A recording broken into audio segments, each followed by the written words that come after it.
everyone, welcome to Married with Wrestling. I'm Susan, and this is Chris. And we're here with the Royal Rumble edition. Yes. For both of us, I think the Royal Rumble's our favorite match of the year for both of us. Yeah. The problem with the Royal Rumble is you can have a lot of really good things going on and kind of have a letdown of a winner. I would say both of those matches suffered from that this year. The women's more so than the men's. We'll get to it. Yeah. But if this is your first time here, make sure to give us a like, comment, and subscribe. It helps us out, lets us know people are watching. Normally we go over main roster, WWE, NXT, and AEW. But since yesterday was the Royal Rumble, and it's our favorite match and one of our favorite pay-per-views, we're going to dedicate this entire episode to just the Royal Rumble. So if you want to catch up on what happened with AEW and everything else, just check out some of the other channels on YouTube that are putting that together.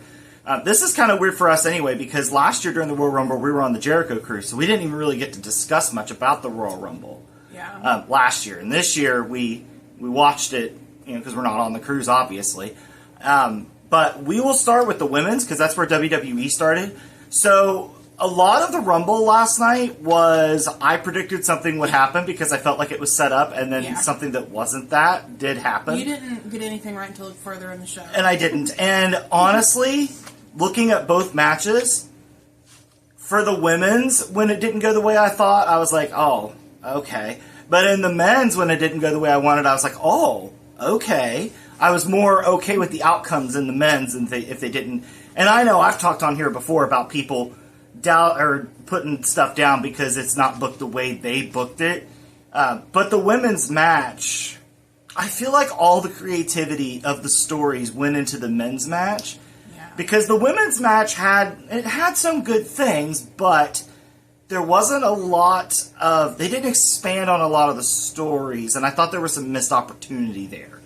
Yeah. Like, for the first example, Bayley and Io had a stare down on Raw, where they crossed paths backstage. Io Sky came out first. And I told you, I was like, oh, Bayley will come out next because that was teased. What would happen between those two? Yeah.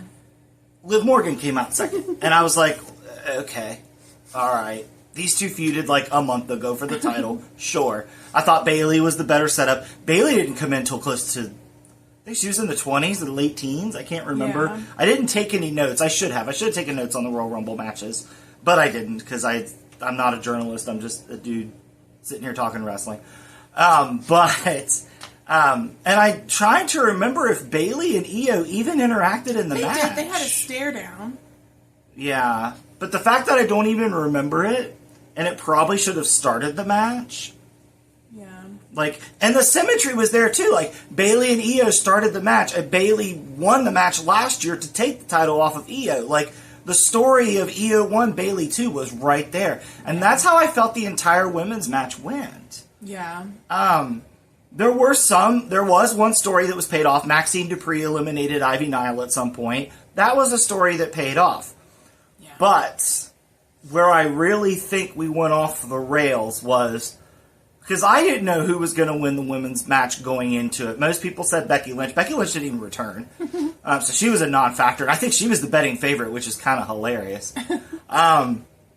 Charlotte Flair did make her return. We'll get to Charlotte in a minute. But I felt like the one that was most set up was Nia Jax. Because you could have easily told the story... where Tiffany had to subvert Nia Jax and trick her and deceive her into cashing in on her. Nia Jax could have told the story of, you had to be sneaky to get my title. I'm going to get my title back, and I'm going to tell you where and when exactly it will happen, and there's not a damn thing you can do to stop it. They also could have had Roxanne Perez win, because that kind of fits with her character in NXT. Yes, they could have, because Charlotte and Roxanne Perez were the final two. Yes. And Roxanne Perez has been telling this story of I'm too good for NXT lately. Yes. She could have been the first NXT person to win the Royal Rumble, and that would have been pretty cool. Yeah. And she could have resolved her feud with Bayley at Vengeance Day and gone on to the main roster. She's going there anyway. Yeah. But that's not what happened. What happened was Charlotte came in, with nothing but a vignette at number 27, with no story with anybody in that match, and just won. Charlotte wins, lol. That was the theme of the women's match. Charlotte wins, lol. And honestly, I've been an advocate of Triple H booking for a long time. I do like the way he books generally, but Charlotte winning the Royal Rumble just felt lazy. It felt like all the effort went into the men's match, because the men's match has a shit ton of stuff for us to talk about. And it was like, oh yeah, there's a women's match. Charlotte's coming back. Just give it to her. She's going to be in the title picture anyway. You didn't even need to have her win the Rumble. Because the last time she was back, she just hot-shotted herself to the title. Yeah. Like, I'm tired of every time Charlotte Flair comes back, I know what the title picture is because she's freaking in it. I'm tired of that. Let Charlotte put over somebody young, for God's sake. Who's she done that with? Rhea Ripley? End of list? Like, come on. Like, you couldn't be any more creative than that. The Nia Jax story was right there. You have Roxanne in the final two. Just finish telling that story. That would have been something that the Women's Rumble could have done to stand out from the men. Oh, they had the NXT woman win. That's interesting. Let's see what happens. Charlotte winning is not interesting. It's boring. It's tired. It's lazy. Not happy with Charlotte's win. And it's nothing against Charlotte. It's nothing against Charlotte personally. She is a good wrestler. I'm not even one of those people that thinks she's only where she is because of Rick, because I think she has put in the work, and she's pretty good. But just the fact that, once again, lazy. Come on. Not to mention the fact that I was already a little perturbed, because I had and this is my fault. I had this idea built in my head that we were going to start getting teases for who attacked Jade in the Rumble. We did start to get a little tease. Of Bianca being jealous of Jordynne Grace. It's still a tease. But that has nothing to do with Jade's attack. But it's another side of Bianca that we didn't see before. It is. I'll give you that. But I feel like we could have done more. For something. We could have done more. Triple H is a long-term storyteller. I don't think anything's going to happen. Mm-hmm. I don't think anything's going to be resolved until closer to Mania. This is the downside of Triple H's booking. I just praised it, and now I'm going to... Well, before you poo-poo his booking, it might not be his booking that prevented Jade from coming back. I'm not... this isn't about Jade anymore. Oh, okay. Bianca tore Jordynne Grace away from Naomi in a fit of jealousy. That's one little seed. I think we could have afforded, especially with WrestleMania right here, I think we could have afforded to have planted a second seed and had Bianca eliminate Naomi and be like, every woman for themselves. Like, not even an accident, like Piper Niven did with Chelsea Green. By the way, Chelsea Green was the MVP of the Women's Rumble. I'm going to say it right now. Yeah, she was. And the way that Chelsea Green does not mind just taking a beating, like, I'm very happy Chelsea Green has a title because she deserves it, because Chelsea Green is great. She is, Chelsea Green is absolutely fantastic. I love her to pieces. Yes. As she's so annoying and she plays it so well. Yes. And she, honestly, I feel like she took what they tried to do with Kevin Owens, where he was the Canadian as U.S. champion, and I feel like they've done it so much better with Chelsea Green than they did it with Kevin Owens back then. Like, Chelsea Green, her Tron, as she's the Statue of Liberty now, that's hilarious. That is really funny. Her Secret Service detail being Piper Niven, hilarious. Like, Chelsea Green's just working. Like, Chelsea Green saved the Women's Rumble for me. But, yeah, like I said, I think Charlotte's a lazy winner. I think there was more stories to tell in the women's match. You brought up a couple times that you thought the women's match was just kind of... We didn't have to have...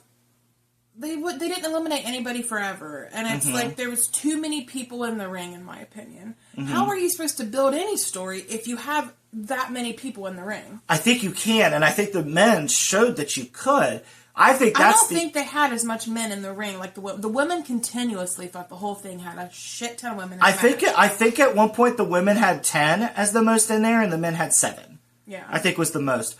And I think the problem is it's not that there was 10 women in the ring. There wasn't any linked story going on outside of the Rumble. Yeah. And there was a lot of missed opportunity there to work with that. You know, you had Julia come in at one point. Stephanie Vaquer was there.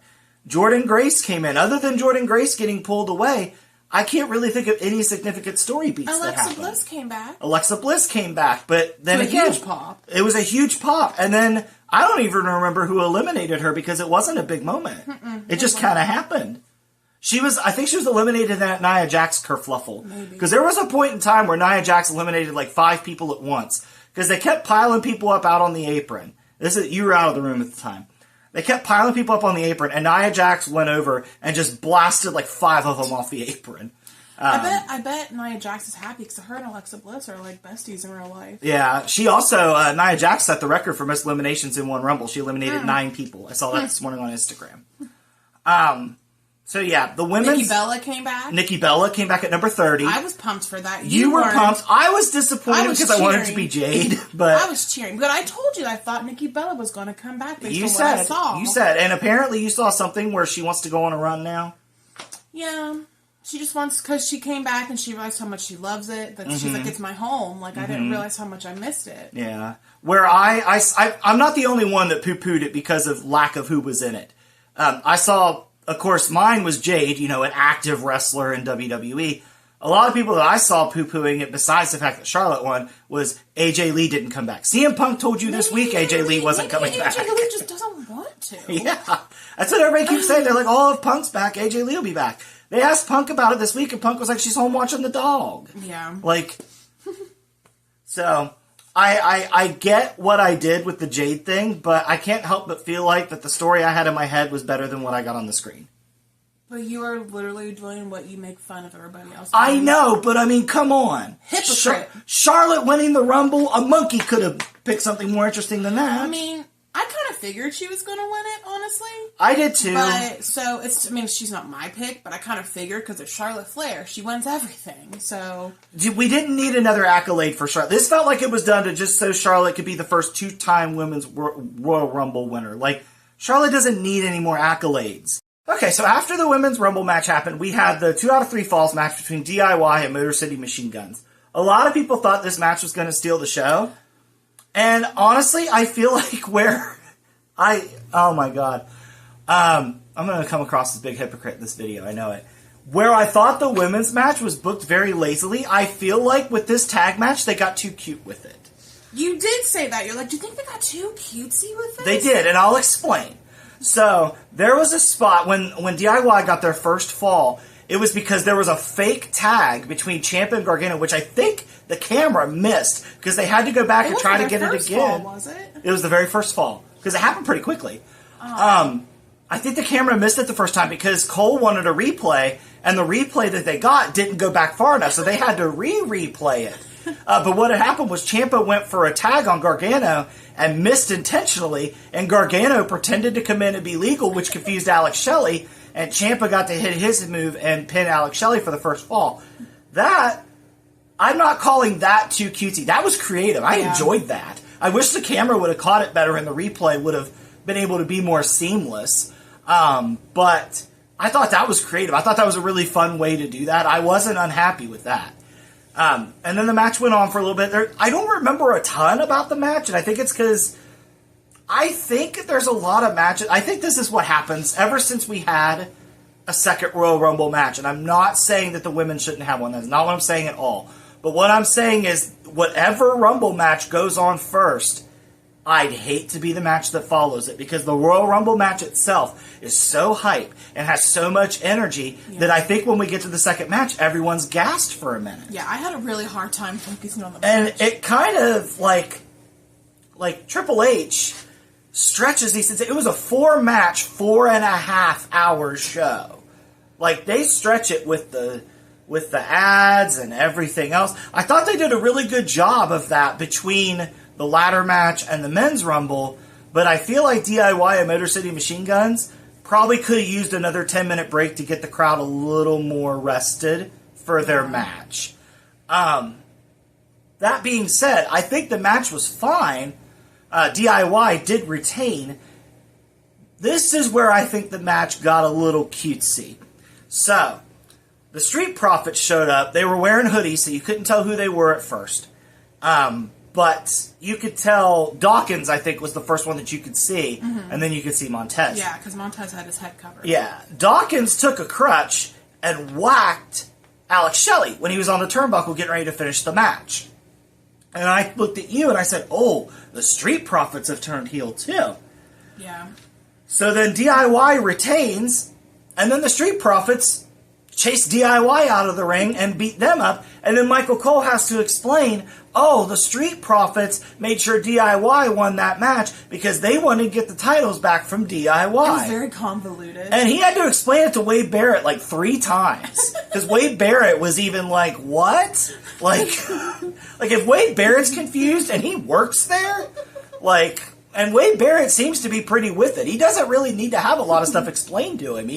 It's Wade Barrett. He knows what's going on. But that's what got too cutesy for me. Like, if the announcers have to explain it and I can't see it through the visual storytelling, you might have got a little too cute with it. Yeah. I know what they're trying to do, but... why not just have DIY win with cheap tactics and then have the Street Profits come out after and assault DIY? Yeah. Maybe you didn't want the Machine Guns to lose clean, but you could have avoided that without having to give us this long explanation of why the Street Profits did what they did and make me think they turned heel for a minute. And then have Michael Cole be like, no, they're not heel. They just want that particular team. And it's not really that's not the face way of doing things. Faces don't go after innocent teams. No, that's true. Yeah. That's true. If a team that's all face wouldn't attack the Machine Guns, the Machine Guns didn't do anything wrong. Yeah. They got screwed out of their titles. Yeah. So if anything, now the Motor City Machine Guns are going to have an axe to grind with the Street Profits. Yeah. But I guess that gives a little feud to lead up to the Elimination Chamber or a random episode of SmackDown, wherever they decide to end this feud. I have a feeling we're going to end up with a triple threat at Mania of the Machine Guns, the Profits, and DIY. That's where I think we're going. Put it in a ladder match, but please. Like, I want the Machine Gun, Motor City Machine Guns and DIY. I want them separated. I get so bored once people wrestle more than twice. Well, that's why you add in the Street Profits. And you had the stare down of Jacob Fatu and Tama Tonga looking at the titles that DIY had, because Ciampa got all defensive, like, because he does, that's his thing. Well, he gets defensive of his titles, and I love the way he always grips it close to his chest. He's done that since NXT. But you could throw them in there. Imagine that. A 4-team ladder match at WrestleMania. You could do it night 1. You could open the show with it. And it's DIY, the Street Profits, Motor City Machine Guns, and Jacob Fatu and Tama Tonga in a ladder match for the WWE Tag Team titles. That would be fun. Is he the one who does Yeah, that would be yeah, that's Tama Tonga. Yes, okay. And Jacob Fatu would just kill everyone with a ladder. And Jacob Fatu didn't really win the Rumble, or he didn't win the Rumble. So that would give him something to do. He's got his feud with Braun, but we don't need to drag that out to WrestleMania. Yeah. I do that. That's what I would do. I would put those 4 teams in a ladder match and let it open WrestleMania weekend. Yeah, that's what I would do. That sounds good to me. Yeah. DIY retained. Now, the title match that came after that, Cody and Kevin Owens. It got brutal. This match wasn't cutesy. This match was brutal. There was a couple times that you and I were both like, are they going to make it through this match? So, like, I could go through and recount spots, but some of the major ones, like, there was one that, like, Kevin Owens hit like a fisherman buster off the top rope onto a ladder, and Cody like bounced up instantly and then just collapsed. And they tried to tell the story for a while that the match may not be able to continue because of that spot. And it brought Sami Zayn out, so then we got to tease who Sami Zayn was with, because Sami Zayn was checking on Owens, and he went over and checked on Cody. And even because Cole was like, he's friends with both. And and Karrion Kross, to his credit, did a really good job setting this up on social media. Because I don't know if you saw this, but he put it. Owens? Yeah, and he was like, make the right decision, Sammy. Yes. So I like that Karrion Kross set that up. Good on you, Karrion. And he looked so happy in that picture. He did. Which one? Karrion Kross looked so happy. I think in that Owens picture. was happy in that picture too. I think. And Scarlett Bordeaux was that her name? Yeah. Yeah, Scarlett Bordeaux was I think she just goes by Scarlett in Scarlett. WWE. Oh, yeah. Okay. I think they dropped the Bordeaux or whatever. Probably because you can't pronounce it. Or I can't pronounce it, or nobody can. I can't pronounce anything, so... Well, anyway. This match was just brutal. And it was a match that, like, they really only use ladders. I think the most effective weapon was a little freaking step ladder. Because that thing kept coming back. It was like the comedy thing. Yeah, and the spot that makes me hurt the most, I think the spot that caused me the most pain, was when Cody powerbombed Kevin Owens on a ladder that was laying down like this, and Kevin Owens landed up here on this part right in the middle of his back. As soon as he did that, my back got a sharp pain in it, like it does when I catch a corner of a table or something. The move that I don't know move names, but it's whenever Cody Rhodes reverse whatever, because KO was trying to do his pile driver or the package pile driver. Yes, he's trying to do that on the announce table. Oh, the spot that ended the match. Yeah, the Alabama Slam is the remove you're looking for. That whenever Cody did it to him on the Oh yeah, because we heard Pat McAfee say it, but whenever he slammed Kevin Owens onto that ladder and Kevin Owens' head, his body just rolled over on top of his head, and I was like, oh my god. I think everybody and he did. Stayed there for like 10 minutes. Yeah, he just stayed like curled. His head was like up under the rungs, like and his whole body was just over his head, like, covered up his head. And Sami Zayn's like treated like he's dead, and before that Owens was bleeding. Yeah, so he comes out of that and he just has more blood. So I think that was the worst spot of the night. Yeah, but not like it was bad, but like it was brutal. Yeah, because the ladder match was really fun. Yeah, and I like what we're doing with Cody's starting to become a little more unhinged. Yeah. I don't know that we're going to get full heel turn Cody, but I do feel like we might start to get more of a tweener Cody, where he's still gonna hug kids and kiss babies, but he's also gonna kill you if you're across the ring from him. And I think we'll talk about this. I'll expand on this later because the Rumble plays into it. But yeah, Cody retained his title, and Cody actually was celebrating, and Sami Zayn just kept kind of looking at him like he couldn't believe that Cody had done that and could just celebrate with his titles. And Cody started to leave, and then Cody came back and got up on the announce table and celebrated with Kevin Owens' body right there.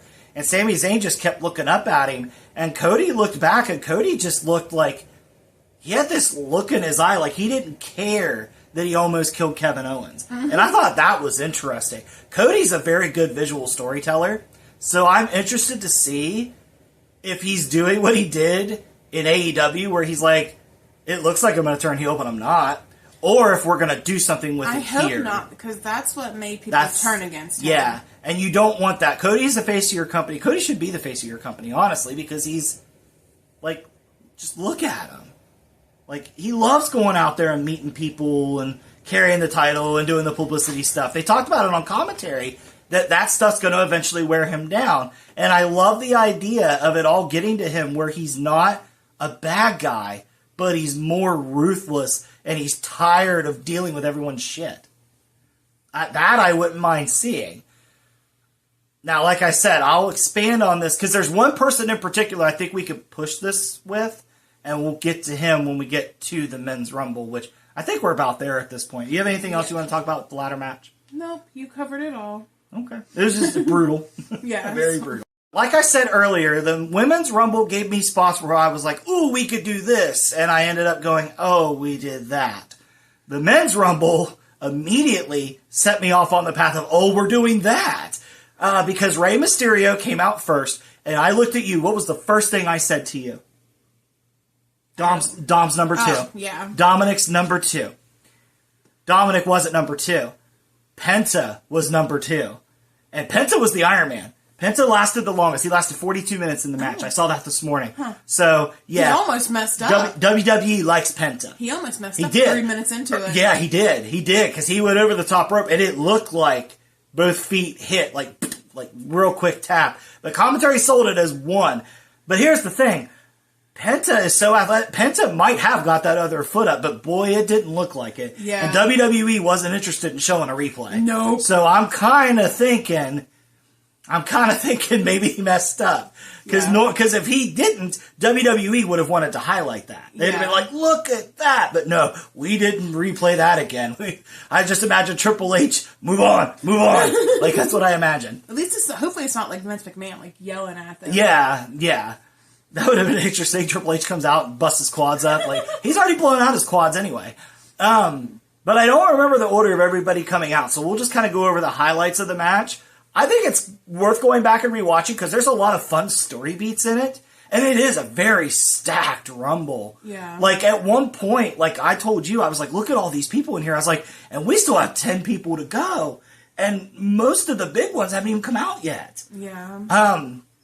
But let's talk about how, first of all, we said his name and he appeared. Yes. Joe Hendry came out at 15th. Crowd went ballistic with it. He never stays long, though. He doesn't. But, I jumped the gun a little bit. Something happened before Joe Hendry came out, but we'll get to it. Because I can tie it in together. Joe Hendry got eliminated by Roman Reigns because Roman Reigns came right out at 16. I told you at the beginning of the match, Roman Reigns is coming out 30. It's a foregone conclusion.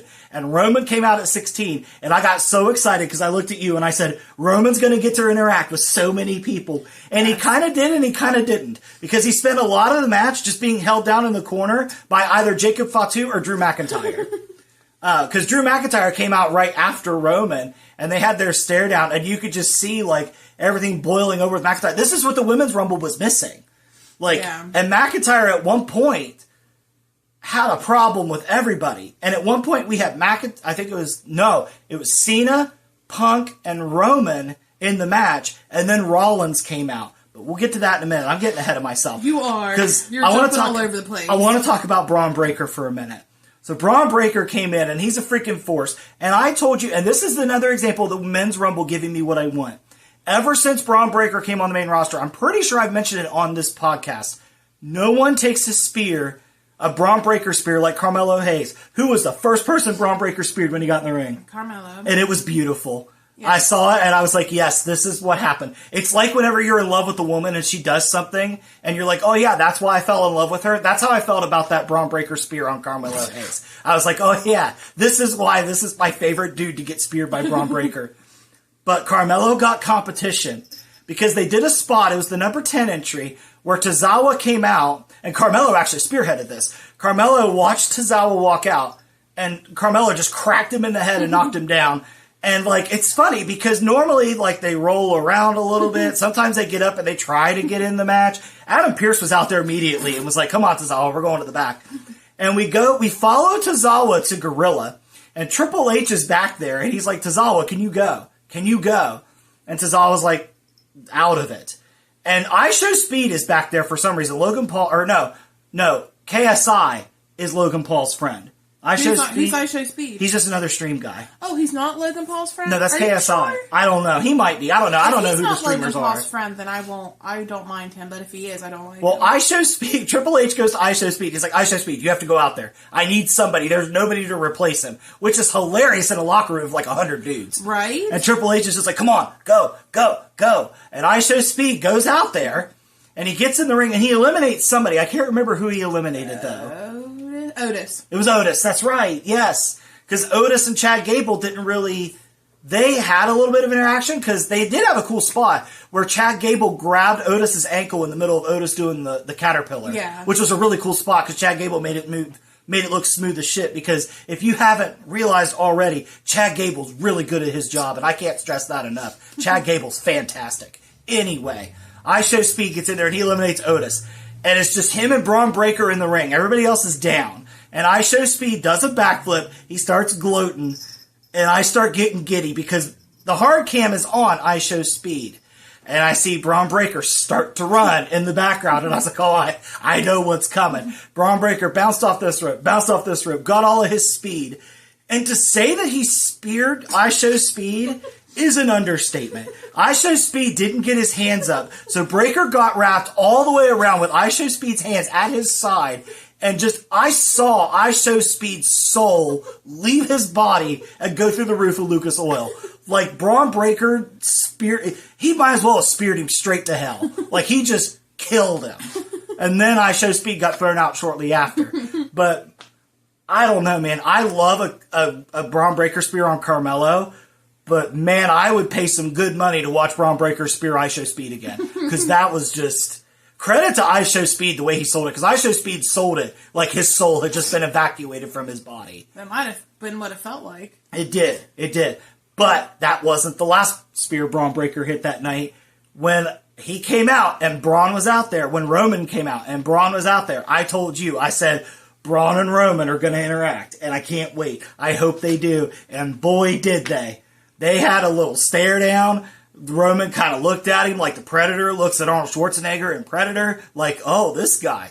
Not to the extent that Brock Lesnar looked at Keith Lee in the Rumble years ago, but still, like, Roman was like, I recognize this dude's a threat. And Braun Breaker and Roman went at it, and Braun Breaker got to hit the spear on Roman. And it was a pretty cool looking spear. Like, Braun Breaker got airborne, and it just looked like a freaking car wreck. Like, when he got Roman, and it was really cool. It was so cool. But Braun Breaker got eliminated later. I can't remember who eliminated Braun Breaker. But when Roman got in there, he killed The Miz. He got rid of Braun Breaker. He got rid of Joe Hendry, which, you know, Joe Hendry wasn't in the Rumble very long. But, I mean, getting eliminated by the Tribal Chief ain't nothing wrong with that. And Roman also eliminated Sheamus. So Roman had 4 eliminations, and someone else tied him with 4, and I can't remember who it was. Maybe it was Braun Strowman. I'm not sure. But Braun Strowman got rid of Jacob Fatu because Jacob Fatu had been out there since number 12. See, this is what I'm saying. The men's match had so much going on. Yeah. So much going on. Like, if they had given half the creativity of that to the women's would have been great. Yeah. So, and we haven't even gotten to the Punk Rollins stuff yet. I teased it, but we got there. So, let's fast forward a little bit in the Rumble. First of all, before we even get there, AJ Styles is back. AJ Styles showed back up, and he looks great. And he has his old theme. Awesome. His new theme sucked. I'm glad his old theme's back. So anyway, we're getting to Rollins is now in the ring. And Cena's out there. Cena came out at 23 because I thought LeBron James, Michael Jordan, John Cena makes sense. Okay.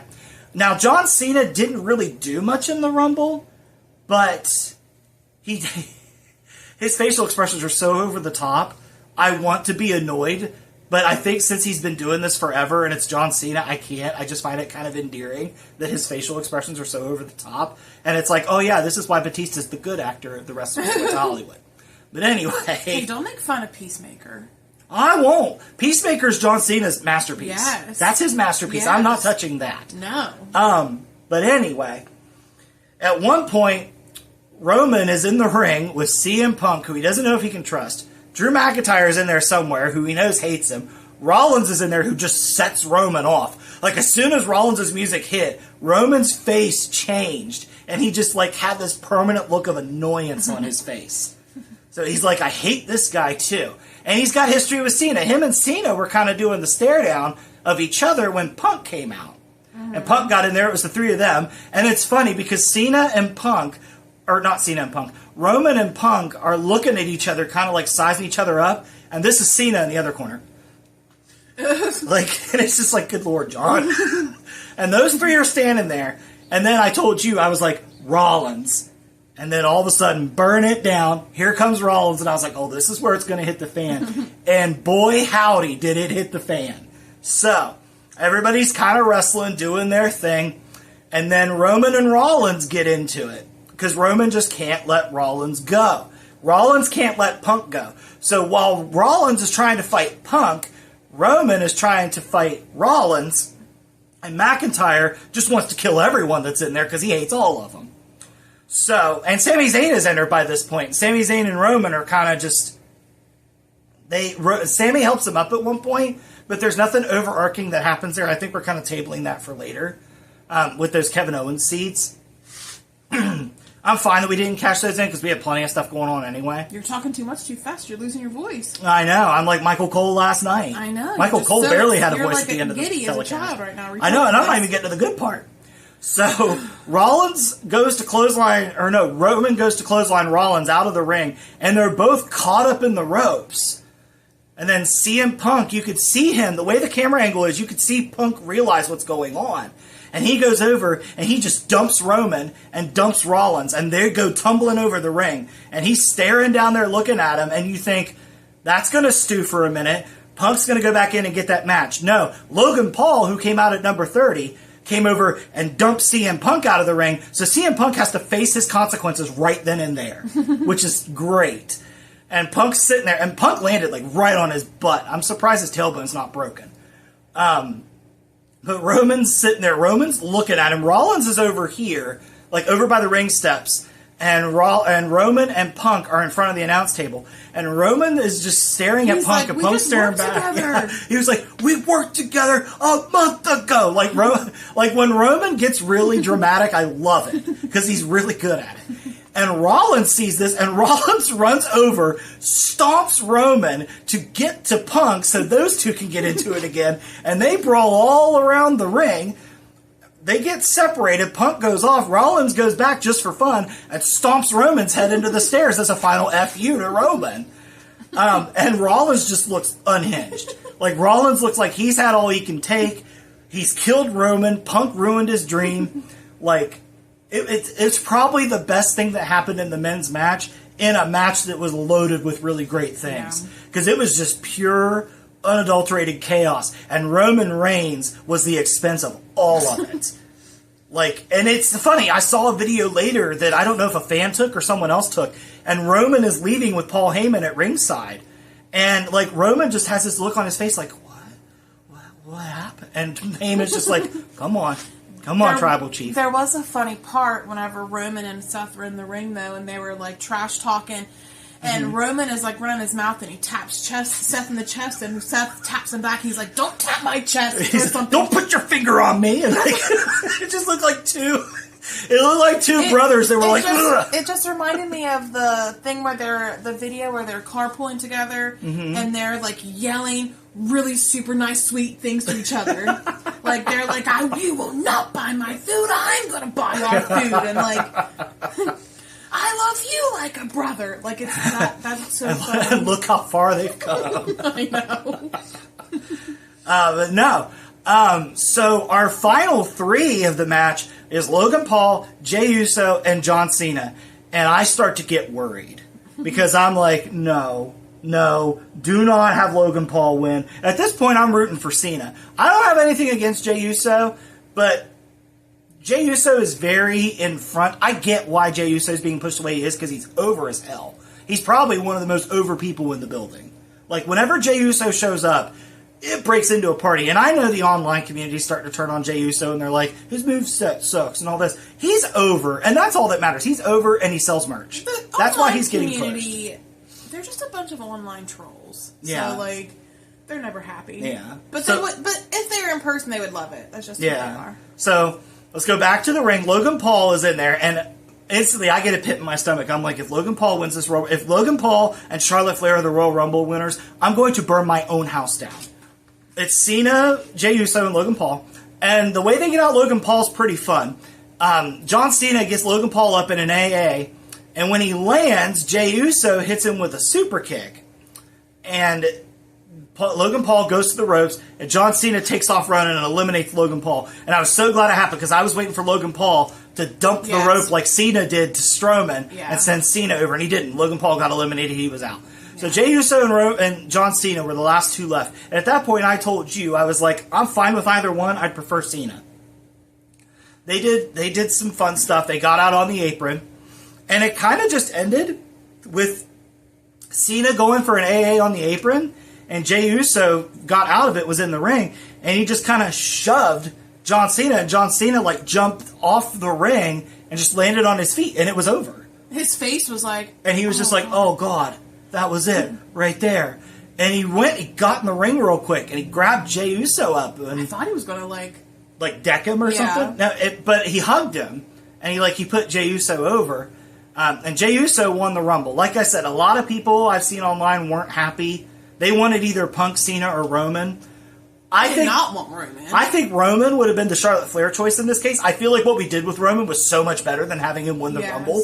Because Roman Reigns is now caught in this monster feud, this really personal feud, that he essentially has nothing to do with. And the only reason he's involved is because Rollins turned on him years ago. So I really like this dynamic for Roman. I think it's going to set up something interesting for Roman. I told you this morning, I think we might get a triple threat of the three for one of the main events for Mania. But I know... If Roman's in it, it's going to be the second night main event. But for a match with nothing? It's Roman Reigns. Now, see, here's where... Because we're going to get Jey Uso and Gunther. And I think Gunther's going to lose to Jey Uso. I think we're going to crown Jey Uso at WrestleMania. Like I said, Jey Uso's the most over guy in the building. I love Gunther, don't get me wrong, but I've made my peace with the fact that Jey Uso will take his title because Jey Uso deserves it. That dude got himself so over. It is really hard to get yourself to shine outside of a tag team. Nobody really had done it better than Shawn Michaels. Jey Uso has done a really good job with it. He's found something that can get people involved. He's done masterful work with where he's at. So all the credit in the world to Jey Uso. It wouldn't have been my pick, but I understand it, and I'm fine with it, and it's miles better than Charlotte. Yeah. Now, here's the tease I set up earlier. Cody becoming unhinged. Have John Cena win the Elimination Chamber to fight Cody for number 17, and have Cody kind of lose his shit on Cena a little bit in that match. It doesn't have to be a stip match. We don't need a ladder match. We don't need to kill John. We don't need to kill John Cena. Just a regular match where John Cena is in his never give up mode. He's in Super Cena mode from the early 2000s and late 2000s that everybody hated. Now let's use it to piss off Cody Rhodes. Like, Cody just can't put him down. Cody does his 3 crossroads things, and Cena still kicks out of that. Because Cena is so empowered by the fans. He's like, I've got to get that 17th. And nothing puts him away. And let's have Cody do something really, really, really dastardly to put down John Cena. I don't know what it is yet. I don't hate the idea of Cody pulling out a package pile driver to end Cena. I don't hate that idea if Cody can pull off that move. I imagine he can. But I think that would tell an interesting story. Cody doesn't go completely heel, but Cody's like, all right, screw John Cena. I'm ending this now. I think that would be interesting. I think that would be a good direction to go. But we'll see what Triple H cooks up. So, to recap, your 2 Royal Rumble winners are Charlotte Flair, Jey Uso. Okay, fair enough. But overall, I thought the show was pretty fun. The men's Rumble, I think, was miles better than the women's, just because there was more stories going on. Yeah. Which is a shame, but because the women's match did get a This Is Awesome chance. It did. It did. So it was not bad. No, the women's Rumble match was not bad. It just had a bad winner and really undercooked some things that it could have done really, really well. Yeah. And we could have set up a lot more coming out of the women's Royal Rumble. The only thing I feel like that's been set up out of the Rumble outside of Charlotte winning is Naomi, Bianca, and Jordynne Grace.